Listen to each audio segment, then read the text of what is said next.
In today's tutorial, we're going to be showing you how you can use image elements and animation transitions to essentially create something a little bit more dynamic when you need to go through and display your content, such as maybe putting on text on a background that might seem too bright.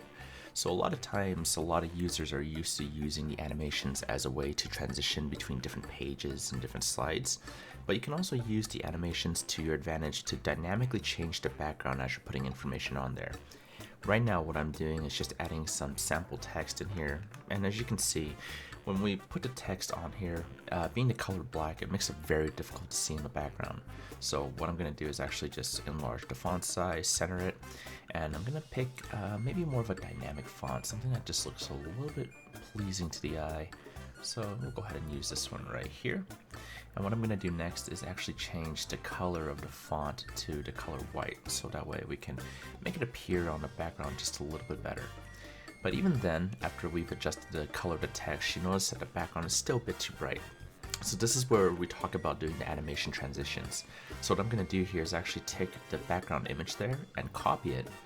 And what I'll go ahead and do is just copy this image background and paste it. And you can see we have basically the same image again. But underneath the image properties, I'm going to go into the photo filters and actually adjust the brightness on this image and make it a bit darker. And after I've done this, I'm actually going to go through and add in a fade-in animation. And I'll have this fade-in animation come in, we'll have to do it after a couple seconds. And we'll go ahead and move that text back to the front. And then we'll also have the text have a fade-in animation as well.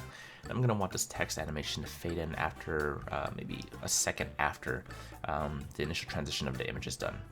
We'll go ahead and take a quick preview, and you can see now the bright image background immediately fades to the darker filter. Now this is a really unique effect because when you're looking at it, you're thinking that it's actually the image moving, but it's really just two images with a fade transition in between each other. Here's another sped up example of how we can use the same filter effects inside of our image transitions. I'm going to go ahead and copy the same image twice, and this time I'm actually going to apply a blur as well.